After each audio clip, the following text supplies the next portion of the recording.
So many of my listeners and viewers have asked me for more information on how to start a business, whether it's firearms related or not, that I decided to do a podcast on some of the most important things that you need to think about if you're going to start your own business. And this is America, so what better way to be an American than to own a gun and start your own business? First of all, I came up with a little acronym a long time ago that I call I.C.E. that is pretty easy to remember, I.C.E., on the three most important things that you need to think about before starting any business, gun-related or not.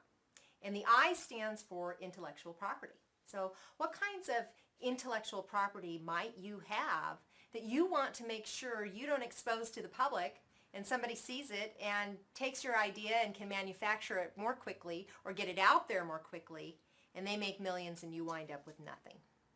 You have to protect your ideas.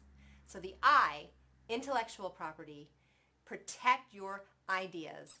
Think about trademarking, copyrights, patents, anything that someone else could steal from you that might not be tangible, but it's something that you came up with. It's a way of doing something. It's a design, something new.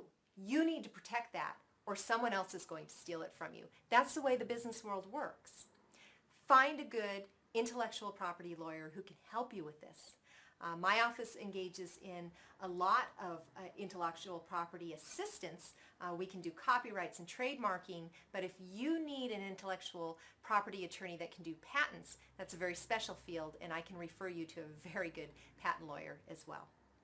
So other things to think about in terms of intellectual property would be non-compete agreements or confidentiality agreements. These are very standard, common contracts in today's business world for every business owner to have to protect mainly your employees or maybe somebody that you're discussing an idea with from stealing it once you disclose it to them. The C in I.C.E. stands for contracts. You're not going to get very far successfully unless you have solid written agreements with everyone that you're doing business with, especially friends and family members. And once you take on any kind of business relationship like a partner, you better stop and put it in writing, because you do not want to be that business person who winds up being in business with your dead partner's spouse. It happens, and it's 100% avoidable with proper planning. Contracts, if they are well written, are also another way that I keep my clients out of the courtroom.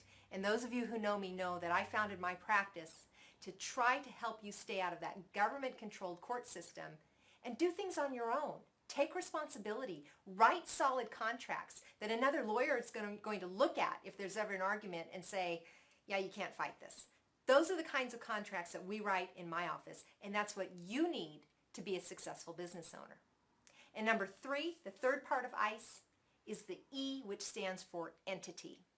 One of the basic things that we do in asset protection planning, which means protecting the things that you have earned in your lifetime, is to form a solid barrier between what you're doing in a business and your personal life, or what you're doing in other businesses, if you have more than one.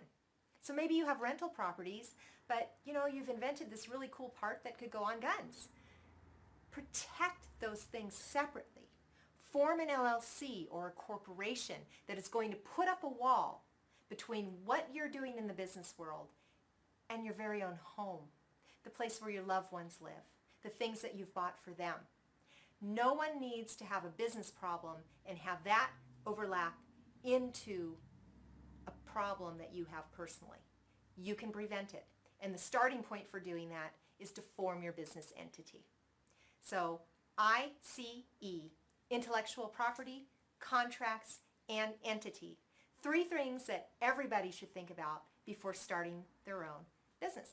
And if you're thinking about starting a firearms-related business, watch our podcast on whether you need a license, because firearms-related businesses have even more rules and regulations and things that need to be thought through before you go into business. Thank you. I'm Alex Kincaid. As always, I enjoy giving you this information on the Gun Law Podcast, and you can also purchase a copy of my book, Infringed. Infringed is for sale at Amazon. It's for sale on my website. It's for sale in the NRA online store. And there is a chapter in here on firearms-related businesses, as well as addressing whether or not you need an FFL.